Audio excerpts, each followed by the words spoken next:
예레미야 애가서에서 말씀을 보겠습니다. 구약성경 예레미야 애가 5장 19절부터 22절까지 말씀을 보겠습니다.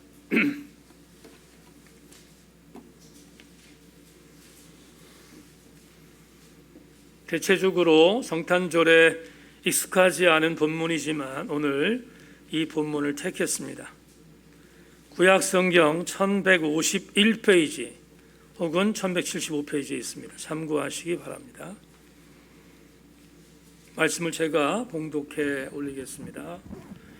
여호와여, 주는 영원히 계시오며 주의 보좌는 대대에 이르나이다. 주께서 어찌하여 우리를 영원히 잊으시오며 우리를 이같이 오래 버리시나이까. 여호와여, 우리를 주께로 돌이키소서. 그리하시면 우리가 주께로 돌아가겠사오니 우리의 날들을 다시 새롭게 하사 옛적 같게 하옵소서. 주께서 우리를 아주 버리셨사오며 우리에게 진노하심이 참으로 크시니이다. 아멘, 아멘. 네, 오늘 111장 찬송을 설교전 찬양으로 대체하겠습니다. 많은 교회에서 성탄절 칸타타 이런 여러 가지 행사들이 다 중단됐습니다. 우리 교회도 마찬가지인데 아쉬운 마음을 달래기 위해서 111장 하나님께 찬양하고 말씀 나누겠습니다.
아버지 하나님, 2부 성탄절 예배에 나온 교우들에게 오늘 찬송가 111장의 가사가 신앙의 고백으로 고백되게 해주시고, 하나님 오늘 이 예배를 통하여 기쁨과 샬롬의 은혜가 흘러넘치는 복된 예배가 말씀의 시간이 되게 하여 주시옵소서. 성령의 도우심을 기대하며 예수 그리스도 이름으로 기도하옵나이다. 아멘. 오늘 시청에서 조사를 나오시는 가능성이 매우 높습니다. 변성현 현재는 맨 앞으로 나와서 앉을 수 있길 바라고, 이경성 목사님도 한쪽으로 오른쪽으로 가셔서 그렇게 맨 앞에, 성에 미안해요, 이쪽으로 그렇게 거리두기 좀 철저히 지키는 것으로 시청에서 누가 나와도 우리가 잘하고 있다는 걸 보여줄 수 있도록 협조해 주길 바랍니다. 말씀에 기대를 거십시다. 한번 인사합니다. 말씀에 기대를 거십시다.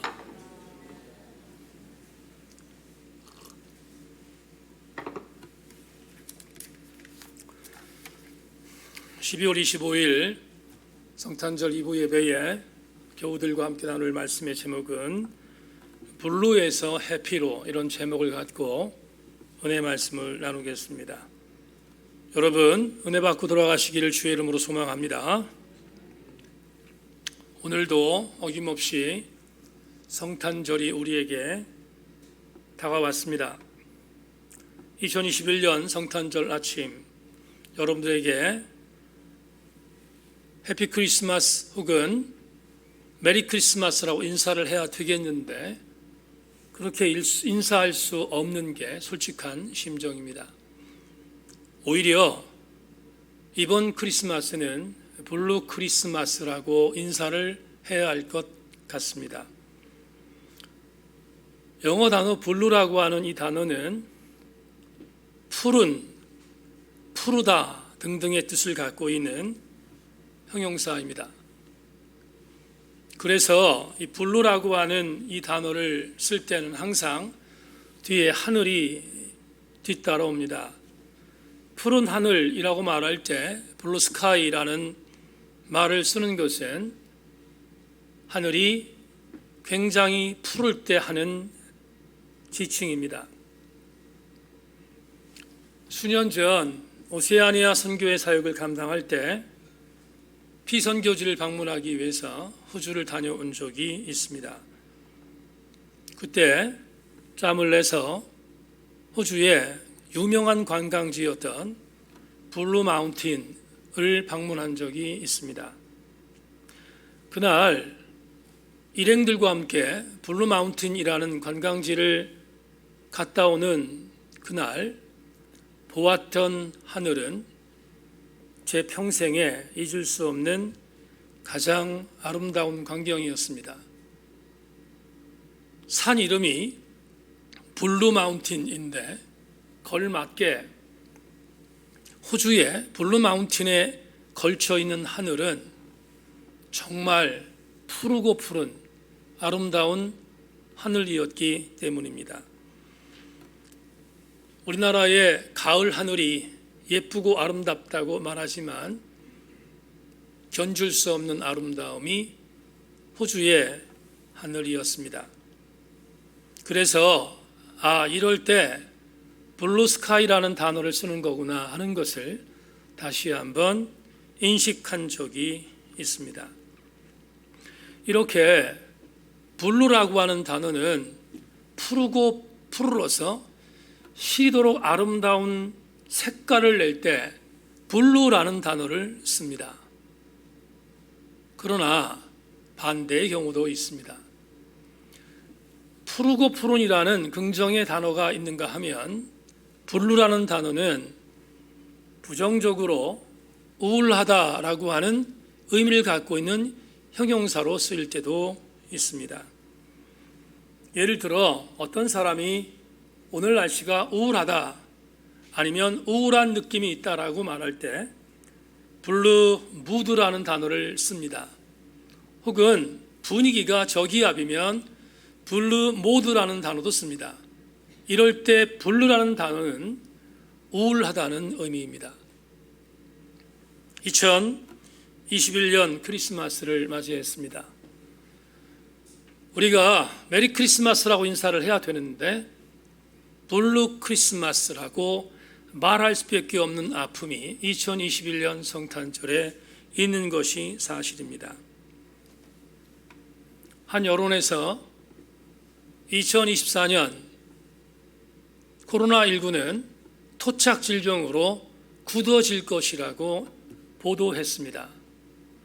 토착 질병으로 굳어진다는 말은 코로나19 바이러스는 사라지지 않는다는 말이기도 합니다. 독감 바이러스 같이 우리와 평생 같이 가야 하는 바이러스로 남아있다는 의미일 것입니다. 지금도 난리법석을 떨고 있는데 코로나19가 우리와 함께 동행한다는 이야기를 들으면 어찌 우울하지 않겠습니까? 우울할 수밖에 없는 것이 사실입니다. 2021년 성탄절 설교를 준비해야 되는 담임 목사 입장에서 어떤 말씀을 증거하는 것이 좋겠을까? 정말 한 주간 동안 고민했습니다. 그러다가 예레미야의 마음을 갖게 되었습니다. 예레미야가 얼마나 아픈 마음으로 조국을 위해서 기도했는지 우리는 너무 잘 알고 있기 때문입니다. 설교 준비를 위해서 기도하고 또 기도하고 어떤 말씀을 준비할까 고민하다가 예레미야가 조명되었습니다. 그래서 예레미야 예언서를 다시 읽기 시작했습니다. 관련되어 있는 여러 책자들을 함께 보면서 예레미야 예언서에 대한 부분을 여러분에게 증거하겠다고 생각했습니다. 그런데 은혜는 예상치 않은 곳에서 왔습니다. 정작 텍스트로 생각했던 예레미야가 아니라 오늘 여러분들에게 읽어드린 예레미야 예언서의 부록, 애가서에서 제게 은혜가 임했기 때문입니다. 세상에 예레미야 애가를 크리스마스 본문으로 택하는 목사가 세상에 어디 있겠습니까? 고민했습니다. 슬픈 노래를 성탄절의 본문으로 쓰는 그런 기가 막힌 일을 해야 할 조명이 왔기에 나름대로 고민했습니다. 그러다가 설교를 준비하기 시작했는데 어떤 다른 텍스트보다도 오늘 본문은 대단히 중요한 성탄절의 의미를 부여하는 텍스트가 될 것 같아 설교를 준비했습니다. 사랑하는 교우 여러분, 예상치 않았던 은혜가 제게 임했던 것처럼 여러분들에게도 전혀 예상하지 않았던 은혜가 임하는 복된 시간 되기를 주의 이름으로 소망합니다. 본문으로 여러분을 초대하겠습니다. 오늘 여러분들에게 읽어드린 예레미야 애가서는 총 5장으로 구성되어 있는 예레미야의 비가 슬픈 노래입니다. 총 5개의 슬픈 노래 중에 오늘 읽은 5장은 말할 것도 없이 마지막 5번째의 슬픈 노래입니다. 예레미야 애가의 저자는 1장부터 5장까지 본인의 나라가 BC 587년에 멸망당하는 것을 목도했고 예레미야 스스로도 포로로 끌려가면서 수많은 고통을 당했던 당사자였습니다. 그러다가 예레미야는 극적으로 살아남을 수 있었는데 그 살아남은 예레미야가 예루살렘에 돌아와서 피폐한 솔로몬 성전이 완전히 짓밟힌 예루살렘을 보며 울면서 노래했던 노래가 예레미야 애가로 우리는 이해하고 있습니다. 1장부터 4장까지 예레미야는 본인의 나라가 멸망한 내용들을 탄식하며 웁니다. 그래서 탄식하며 울었던 예레미야 애가 1장부터 4장까지의 내용을 한 신학자는 이렇게 표현했습니다. 우리가 애가에 대해서 알 수 있는 것은 이 노래가 그리고 있는 슬픔과 고통과 분노이다. 다시 말하면 예레미야 안에서 예레미야 애가서 안에는 세 가지의 복합적인 감정이 있다고 말하고 있는데 슬픔과 고통과 분노다. 그러면 이 내용이 뭘까? 1장부터 4장의 네 가지의 노래는 예레미야가 불렀던 비가인데 무엇을 슬퍼하며 울었는가, 이런 내용입니다. 하나님, 우리는 다윗의 정통을 성을 갖고 있는 나라이지 않습니까? 근데 우리나라를 멸망시키다니 하나님, 이게 말이 됩니까? 다윗이라고 하는 우리 선조에게 하나님이 약속하셨잖아요. 다윗의 왕위는 견고할 거라고. 그런데 어떻게 하나님 우리나라를 저 할례받지 않은 미개한 바벨론에게 멸망당하게 할 수 있습니까? 라고 심각하게 따지는, 불평하고 원망하는 노래가 1장부터 4장에 기록되어 있습니다. 정서적으로 공감할 수 있을 것 같습니다. 나라도 일본에 우리가 강점당했을 때, 제가 일제강점기에 있었다면 얼마나 고통스러웠을지 충분히 정서적으로 공감합니다. 그래서 1장부터 4장에 예레미야 애가서의 저자는 슬픔, 고통, 분노로 하나님께 따지고 있는 노래를 부르고 있습니다. 그런데 오늘 5장을 읽었습니다. 애가서의 마지막 장입니다. 1장부터 4장까지는 슬픔과 고통과 분노가 점철되어 있다는 것을 전제할 때 5장은 전혀 다릅니다. 무슨 말인가 하면 5장에는 반전이 있습니다. 어떤 반전인가? 애가 저자는 분명히 말합니다. 슬픔과 고통과 분노로 점철되어 있는 이 민족 하나님 책임지십시오 라고 말했던 그가 5장에서 갑자기 돌이킵니다. 슬픔을 전하지 않고 분노를 정하지 않고 고통을 정하지 않아요. 돌이킵니다. 어떻게 돌이켰는가? 먼저 하나님을 이렇게 높입니다. 19절, 여호와여 주는 영원히 계시오며 주의 보좌는 대대에 이르나이다. 예레미야 애가의 저자는 갑자기 하나님을 높이는데 이렇게 말합니다. 주님은 영원히 계시셨습니다. 영원히 계시는 분입니다. 뿐만 아니라 당신의 보좌는 오늘만 아니라 대대에 이를 것입니다 라고 고백하고 있습니다. 그런 뒤에 도저히 믿기지 않는 엄청난 고백을 오늘 본문에서 행하고 있습니다. 19절에서 그렇게 주님을 높였던 예레미야 애가의 저자가 반전의 반전을 보여주는 장면이 21절에 있습니다. 여러분 21절 자막을 보십시오. 여호와여 우리를 주께로 돌이키소서. 그리하시면 우리가 주께로 돌아가겠사오니 우리의 날들을 다시 새롭게 하사 옛적 같게 하옵소서. 설명할게요. 다시 강조합니다. 분노했습니다. 슬퍼했습니다. 고통을 토로했습니다. 그랬던 예레미야 애가의 저자가 갑자기 주님을 높였습니다. 주님은 영원하시고 주님의 보좌는 튼튼합니다 라고 고백했던 애가 저자는 이렇게 고백합니다. 어떻게? 여호와여 우리를 주께로 돌이키시옵소서.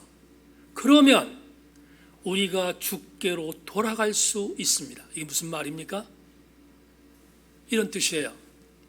1장부터 4장까지 불만을 토로하고 항의했고 어떻게 당신의 백성을 멸망시킬 수 있습니까를 따졌던 예레미야 애가의 저자가 이렇게 고백하는 거예요. 하나님, 그런데 말입니다. 제가 깨달았습니다. 우리 유다 공동체가 멸망한 이유는 하나님께서 우리를 멸망시킨 것이 아니라 우리 때문이었습니다. 요즘 말로 나 때문이었습니다. 남 탓이 자기 탓으로 바뀌었습니다. 그런 뒤에 애가 저자는 이렇게 말합니다. 하나님, 깨달았는데 부탁이 있습니다. 내가 잘못했고 우리 유다가 잘못했는데 나도 마찬가지고 우리 유다도 돌아갈 힘이 없습니다. 돌이킬 힘이 없습니다. 자정 능력이 없습니다. 하나님, 간절히 바라는데 이 민족을 하나님께서 돌이켜 주시옵소서. 이렇게 고백하는 거예요. 오늘 본문에 있는 21절은 이 고백이 담겨 있는 거예요. 다시 말하면 남 탓하며 하나님을 원망하던 유다 공동체가 우리가 멸망한 것은 우리 때문이지 하나님 탓이 아닙니다. 그런데 우리 스스로는 자정 능력이 없어요.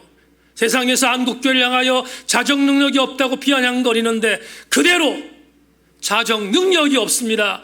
그런데 하나님, 이대로 머물 수 없습니다. 하나님께 간구합니다. 하나님, 우리에게 능력 주셔서 주님께 다시 돌아갈 수 있는 힘을 허락해 달라고 오늘 21절에서 고백하고 있습니다. 엄청난 반절입니다. 어디 그뿐입니까? 21절 하반절을 보십시다. 하반절에서 이렇게 말합니다. 노란색으로 우리의 날들을 다시 새롭게 하여 주시면, 우리의 날들을 다시 새롭게 해주시면 우리는 옛적 같은 이스라엘로 돌아갈 수 있을 것입니다 라를 고백합니다. 여러분, 무엇이 보입니까? 문자적으로 해석하면, 다시 강조합니다, 문자적으로 해석하면 하나님께 기도하는 내용의 모습으로 보이는 21절을 내용 깊이 생각하면 이렇게 볼 수 있는 것입니다. 우리는 돌아갈 힘도 없습니다. 우리는 옛날같이 될 수 있는 능력도 갖고 있지 않습니다. 그런데 하나님이 허락해 주시면, 하나님이 다시 한번 우리를 아름답게 여겨주시면 우리가 그렇게 될 수 있음을 고백했다 이 말입니다. 마저 보겠습니다. 이레미야 애가 저자가 왜 이렇게 토로했을까? 왜 이렇게 울부짖었을까? 왜 이렇게 절규했을까? 20절과 22절 때문입니다. 20절 보십시오. 주께서 어찌하여 우리를 영원히 잊으시오며 우리를 이같이 오래 버리시나이까? 22절, 주께서 우리를 아주 버리셨사오며 우리에게 진노하심이 참으로 크시니이다. 분명히 오늘 20절과 22절에서 애가 저자는 처절하게 깨달았습니다. 우리 유다가 하나님으로부터 잊어졌다고, 또 한 가지 잊어진 정도가 아니라 하나님으로부터 완전히 버려졌다고 고백하고 있습니다. 애가의 저자는 그대로 있을 수 없었습니다. 더 이상 그대로 있을 수 없다는 생각이 들었습니다. 하나님의 은혜로 깨달은 것입니다. 그리고 이 처절한 유다 상태를 회복하기 위하여 하나님께 반전으로 이렇게 오늘 고백하고 있는 것입니다. 다시, 하나님이여, 우리가 버려졌지만, 우리가 잊어졌지만 더 이상은 그대로 있을 수 없사오니 하나님이여, 당신의 백성 유다 백성을 당신이 다시 한번 회복시켜 주시고, 아멘. 회복 주시는 것뿐만 아니라 다시 한번 주님 우리를 돌이켜 달라고 고백하고 있습니다. 자, 오늘 왜 제가 성탄절 본문과는 전혀 상관없을 것 같은 예레미야의 가서를 선택했는지를 이제부터 말씀드립니다. 우린 팬데믹 2년을 달려왔습니다. 며칠 뒤면 팬데믹 3년을 맞이하게 됩니다. 마스크를 착용하고 거리 두기를 하고 백신을 개발하고 먹는 치료제를 개발하는 인간의 노력이 정말로 처절하게 다가옵니다. 저는 인간이 코로나의 싸움에서 이기기 위해 노력하는 노력에 대하여 절대로 일도 폄훼할 의향이 없습니다. 그리고 저도 응원합니다. 지난 21일 화요일 날 3차 접종을 마쳤습니다. 1, 2차 접종 때 1차 접종 때는 좀 힘들었는데 2차 접종 때는 그냥 넘어가서 3차 부스터샷은 괜찮겠지 하는 마음으로 맞았습니다. 21일 날 3차 접종을 했는데 1, 2차 때는 아저씨 할아버지들이 맞는 아스트라제네카라 발음도 힘든 백신을 맞았습니다. 그런데 3차 때는 모더나를 맞았습니다. 이틀 동안 죽다 살아났습니다. 지금도 왼쪽 팔을 온전하게 올리면 통증이 있습니다. 여러분, 인간이 만든 백신이 코로나의 싸움에서 이기기 위해 만든 백신이 완벽하지 않습니다. 저만 느끼는 것이 아니라 젊은이들은 백신을 맞지 않으려고 몸부림치고 있지 않습니까? 인간이 최선을 다해서 노력하지만 어떻게 완벽한 대안이 될 수 있겠습니까? 완벽한 대안 없습니다. 이런 생각이 들었습니다. 설교 준비하다가 어떻게 하다가 인간이 정말 기가 막히게 코로나19 바이러스를 완전히 소멸시킬 수 있는 치료제와 백신을 개발했다 칩시다. 그러면 팬데믹이 종식되겠지요. 그러면 끝입니까? 그러면 끝이 납니까? 그러면 얼마나 좋겠습니까? 하지만 이 목사는 그렇게 진단하지 않습니다. 지금 인간의 상태가 이 모양 이대로라면 코로나19가 아니라 우리는 또 다른 팬데믹의 고통에서 절대로 벗어날 수 없습니다.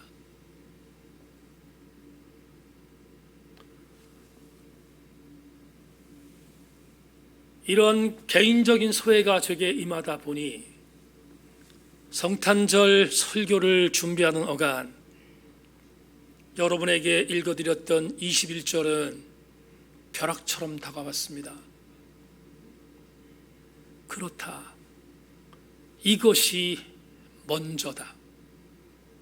백신을 개발하고 치료제를 개발하고 거리두기를 하고 마스크를 쓰는 것 인간이 해야 할 최선이지만 그것 갖고는 이 싸움에서 우리는 이길 수 없습니다.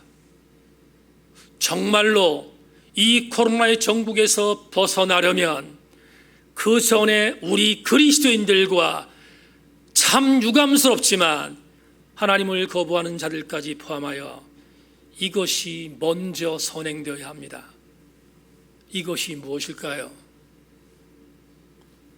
오늘 예레미야 애가의 저자가 처절하게 울며 기도했던 내용입니다.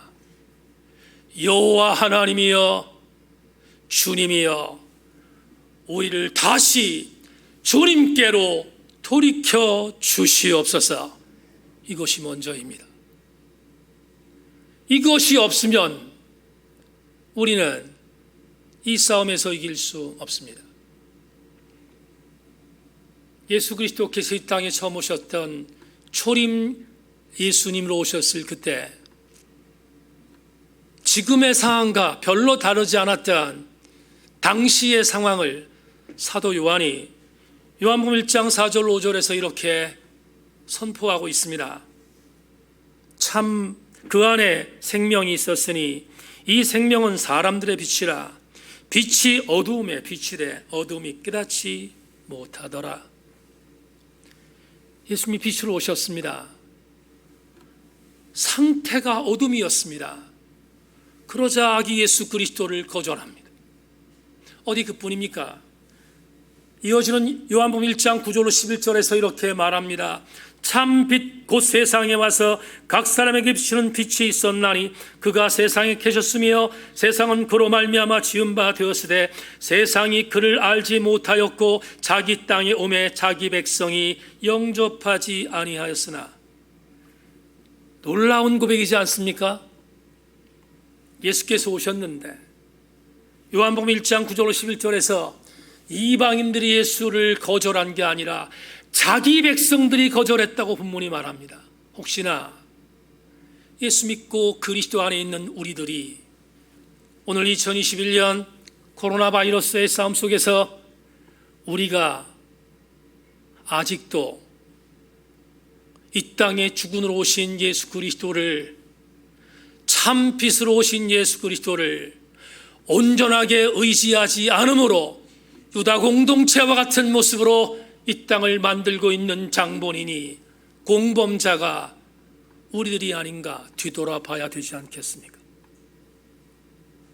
그렇다면 오늘 2021년 이 지긋지긋한 싸움에서 우리가 정말 영적으로 승리하고 진정한 승리를 얻으려면 한 가지를 행해야 합니다.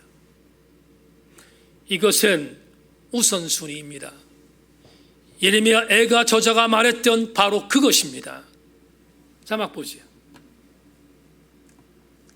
사랑하는 교우들이여,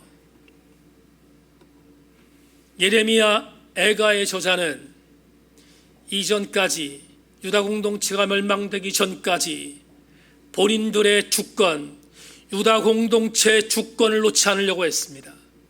근데 하나님께서 치셨습니다.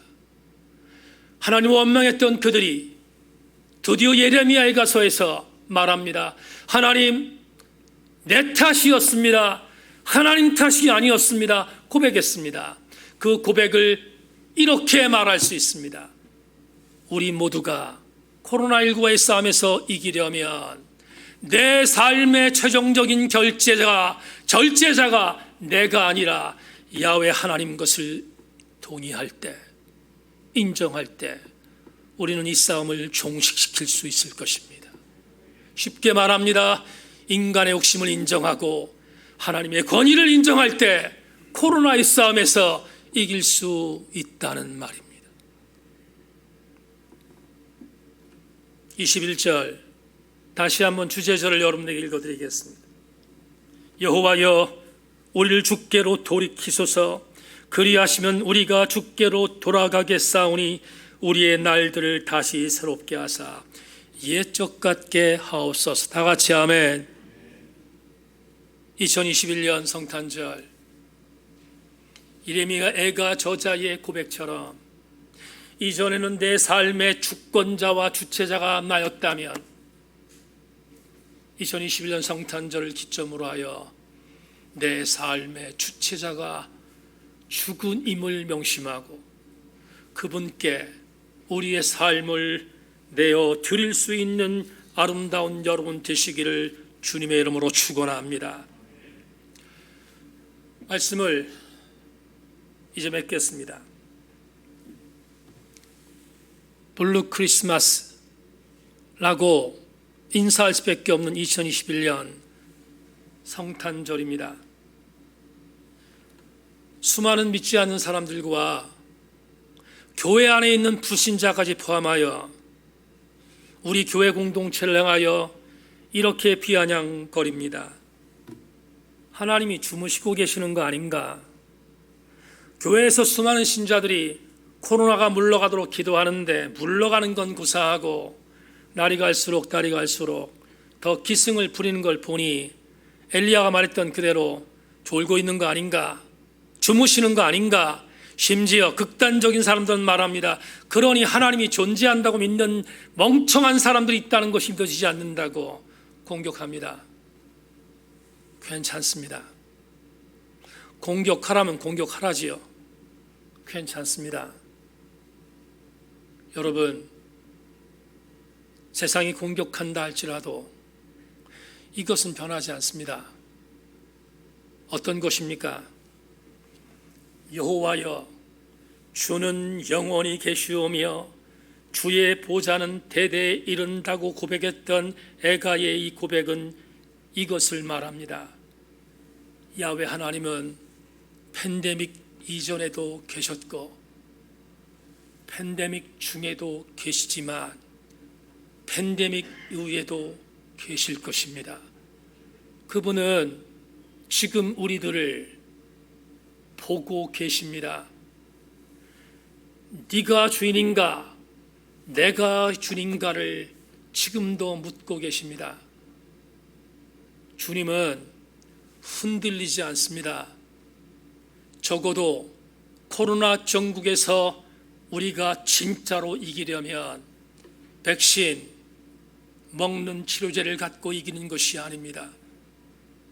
사랑하는 형제들아, 사랑하는 유다 공동체의 지체들아, 나는 이전에도 너희 하나님이었고 오늘도 고통당하는 너희들의 하나님이며 너희들을 해방시킬 하나님 것을 너희들 모두가 믿느냐를 묻고 있다면 오늘 우리는 이렇게 대답해야 합니다.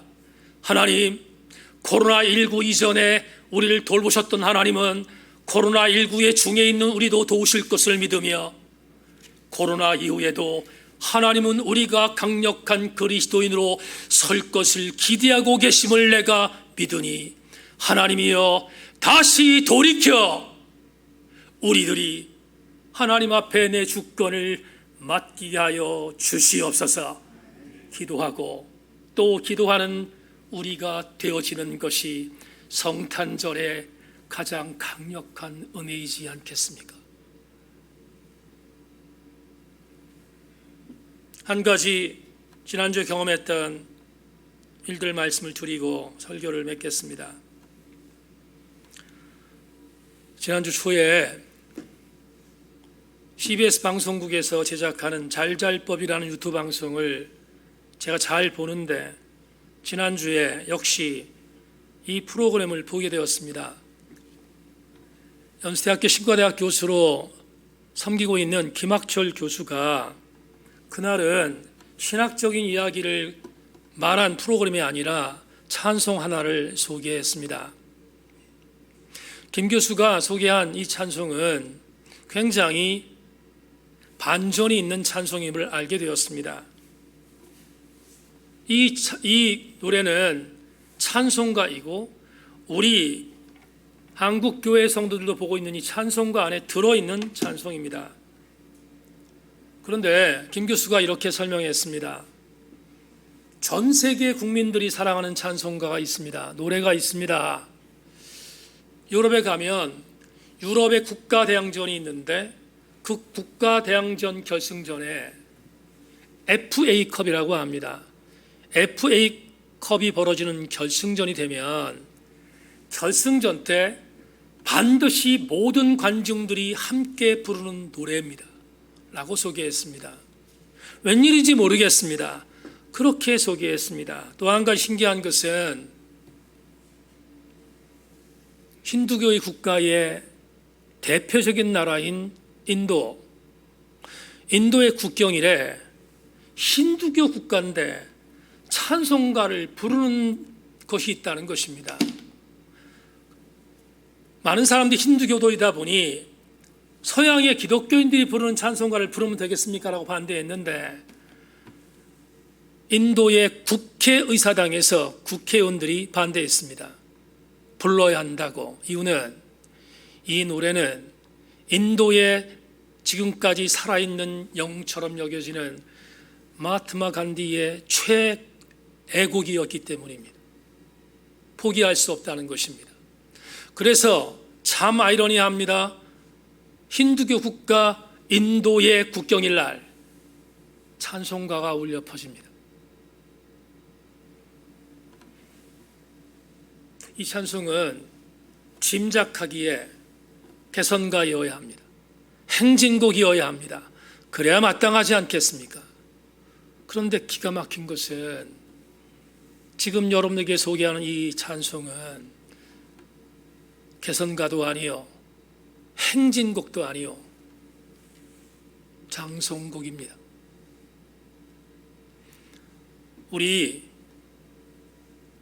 한국교회에서 보는 찬송가 481장에 기록되어 있는 때가 저물어라는 찬송입니다. 장례식 때 부르는 찬송입니다. 지난 수요일 날 황홍일 집사의 부임 소식을 받았습니다. 아픈 장례를 또 한 번 치렀습니다. 어제 원주 화장장에 황홍일 집사의 시신을 화장하기 위해서 일족들과 함께 도착했습니다. 고등학교 2학년인 황 집사의 딸 수빈이가 딸 하나이기에 아빠의 영정을 본인이 들고 소강로에 있는 유족들이 거하는 장소로 들어갈 때 아내가 실신했습니다. 그 자리에 앉아서 오열했습니다. 저도 울었습니다. 59년 인생을 살다간 황 집사가 왜 아깝지 않겠습니까? 그런데 그렇게 울고 있는 수빈이와 김성수 집사에게 아내가 이렇게 말했습니다. 나는 10살 때 아빠가 돌아가셨다. 그런데 지금까지 버틸 수 있었던 이유는 나의 진정한 아빠를 하나님으로 모셨기 때문이다. 얼마나 위로가 됐을지 모릅니다. 그런데 사실이 그렇습니다. 우리의 인생 여정에서 우리가 만난 남편과 우리가 만난 아내와 내가 만난 자녀와 내가 만난 손자 손녀들과 우리가 어떻게 영원히 함께 있을 수 있습니까? 때가 되면 날이 저물어 그들과 헤어지는 것이 우리 인생이지 않습니까? 찬송가 481장 찬송의 1절 가사는 이렇게 쓰여 있습니다. 폭포수가 빠르게 떨어집니다. 마치 밀물과 썰물의 조수처럼 어둠이 점점 더 깊어집니다. 주여 나와 함께하여 주옵소서. 다른 조력자들이 실패하고 위로가 날아가듯 달아날 때 도움이 아닌 것 같은 도움이여 오 나와 함께하여 주옵소서. 영어 찬송가의 가사를 그대로 직역해 보았습니다. 그런데 이 직역을 우리나라 찬송가 가사로는 이렇게 의역해 놓았습니다. 때 저물어서 날이 어두니 구주여 나와 함께 하소서. 내 친구 나를 위로 못할 때 날 돕는 주여 함께 하소서. 내 사는 날이 속히 지나고 이 세상 영광 빨리 지나네. 이 천지 만물 모두 변하나 변찮는 주여 함께 하소서. 주 홀로 막이 물리치시니 언제나 나와 함께 하소서. 주같이 누가 보아리이까 사랑의 주여 함께 하소서. 이 육신 쇠의 눈을 감을 때 십자가 밝히 보여주소서. 내 모든 슬픔 위로하시고 생명의 주여 함께 하소서. 사랑하는 교우들이여, 가사를 통하여 성탄절 아침에 장송곡을 소개하는 담임 목사의 마음을 아십니까? 여러분 우울하십니까? 그렇지 않습니다. 찬송가 481장의 이 가사대로 내 삶의 주권을 주님 앞에 내어드리면 그게 바로 가장 행복한 크리스마스가 될 수 있는 원동력이 될 것이며 나의 삶의 현장에서 주님이 나의 주인 것을 믿고 달려가는 자는 영원히 쇠하지 않을 것을 믿기에 2021년 성탄절 비록 우울하지만 반드시 이기게 하시는 하나님의 은혜를 기대하며 이 가사를 신앙의 고백으로 드리는 우리 모두가 되기를 소망합니다. 이것도 아닙니다. 저것도 아닙니다. 이것입니다. 이것은 바로 주님이 나의 주권자임을 인정한 그 순간 나의 삶을 주님께서 책임진다는 선택입니다. 이 선택을 우리 모두 함께 잃지 않는 승리하는 우리 교우들 전체가 되기를 주님의 이름으로 축원합니다.